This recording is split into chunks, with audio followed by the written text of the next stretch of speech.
السلام علیکم ورحمۃ اللہ وبرکاتہ۔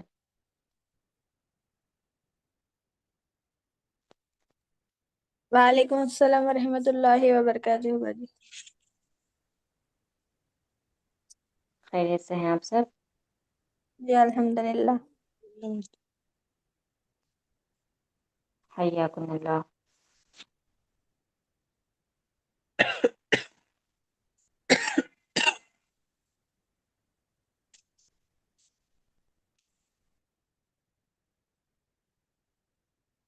اعوذ باللہ من الشیطان الرجیم، بسم اللہ الرحمن الرحیم۔ شہر رمضان الذی انزل فیہ القرآن ھدی للناس وبینات من الہدی والفرقان۔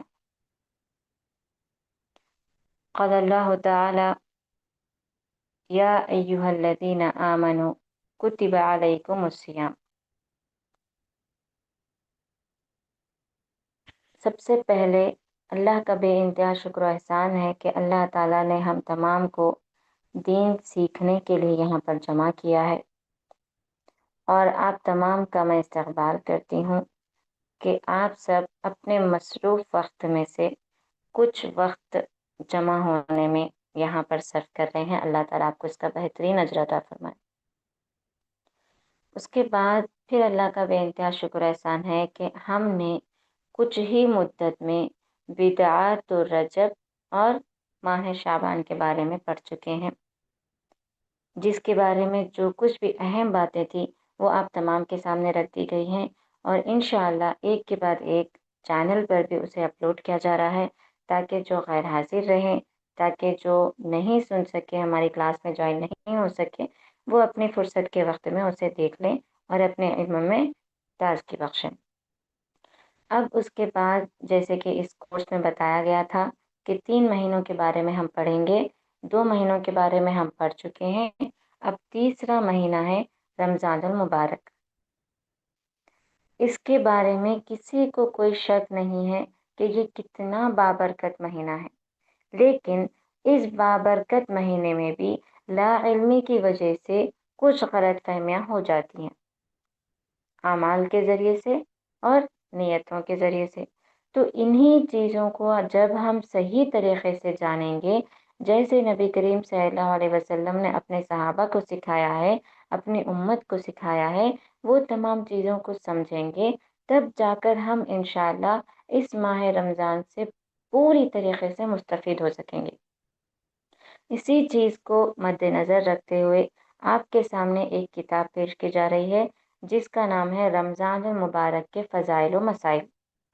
اس میں آپ پڑھیں گے رمضان المبارک کی آمد پر اس کا استقبال کیسا کیا جاتا ہے، سحر و افطار کے مسائل کیا ہوتے ہیں، روزوں سے متعلق جدید مسائل کیا ہیں، یعنی کہ آج کے زمانے میں کیا مسئلے پیش آتے ہیں، خواتین کے مسائل کیا ہوتے ہیں، اعتکاف کیا ہے، لیلۃ القدر، صدقۃ الفطر، نماز عید، یہ تمام چیزیں انشاءاللہ تعالی وہ بھی شریعت کی روشنی میں آپ پڑھیں گے۔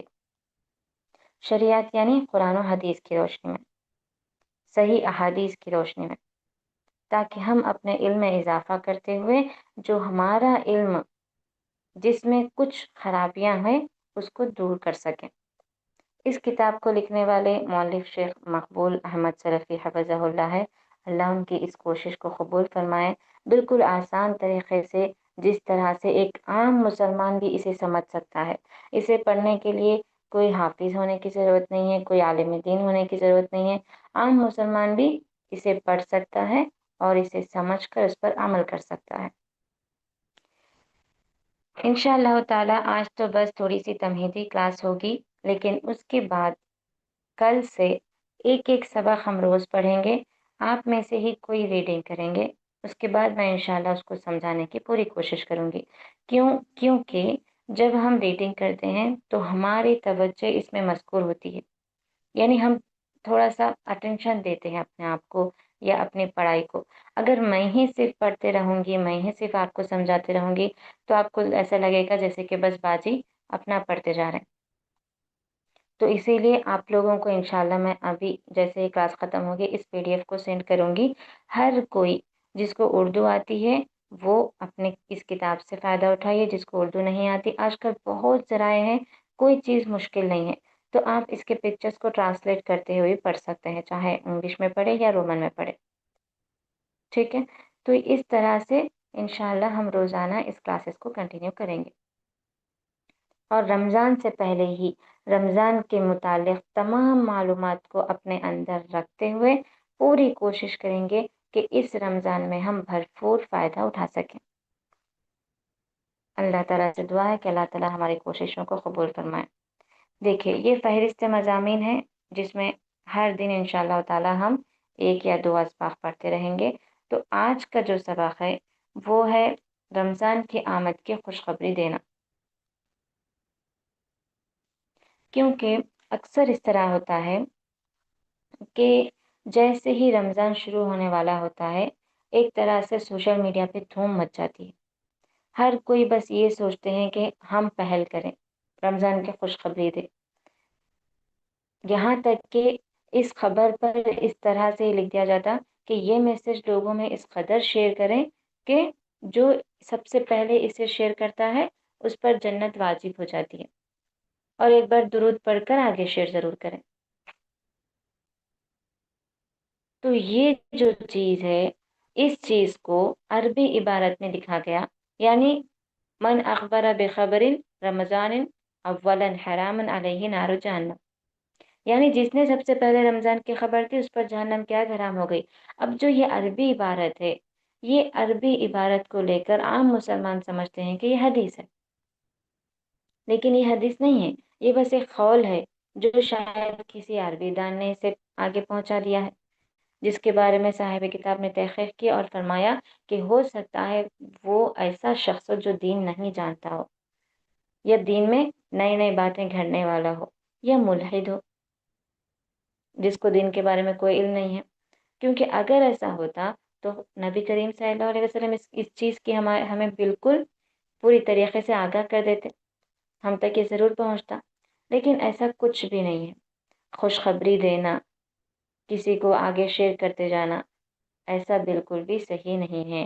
البتہ اس کے علاوہ ایسا کرنے والوں پر من کذب علی متعمد فلیتبوأ مقعدہ من النار، یعنی جس نے مجھ پر جھوٹ باندھا وہ اپنا ٹھکانہ جہنم میں بنا لے، یہ اللہ کے نبی کا فرمان ہے۔ جھوٹ باندھنا مطلب نبی کی طرف نسبت دیتے ہوئے کوئی بات کہنا،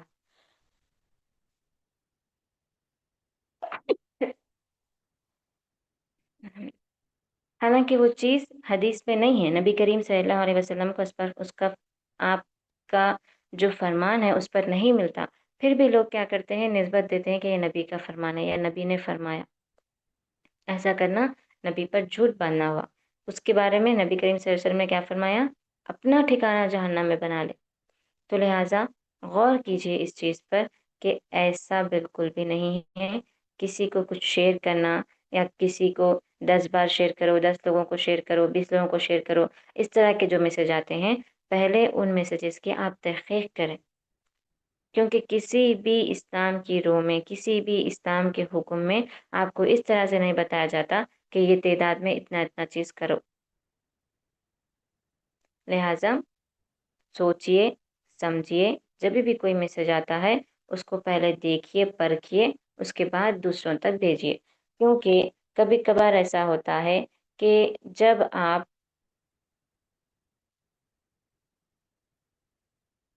ایک منٹ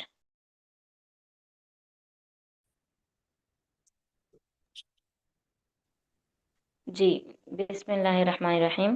تو یہاں پر جو اس طرح کے خبر پہنچائی جاتی ہے یا سوشل میڈیا پہ جس طرح سے میسیجز وغیرہ آتے ہیں، اس کی تحقیق کرنے کے لیے بتا رہے ہیں کہ جو بھی میسیج آئے سب سے پہلے، ایسا نہیں کہ بس رمضان کے متعلق ہو، کوئی بھی ایسا عمل، کوئی بھی ایسی چیز جس کو آپ کو شیئر کرنے کا میسیج آیا ہے، اس پر پہلے آپ غور کریں، اس کو پڑھیں، اس کے بعد پھر تحقیق کریں کہ کیا یہ صحیح حدیث ہے، اس کے بعد آپ دوسروں کو شیئر کریں۔ کیونکہ اگر وہ چیز غلط رہی اور آپ دوسروں کو شیئر کرتے رہے، آپ کے ذریعے سے وہ چیز اور دوسروں تک پھیلتی گئی، کسی نے اس پر عمل کر لیا تو اس کا گناہ آپ کو ملے گا۔ جس طرح سے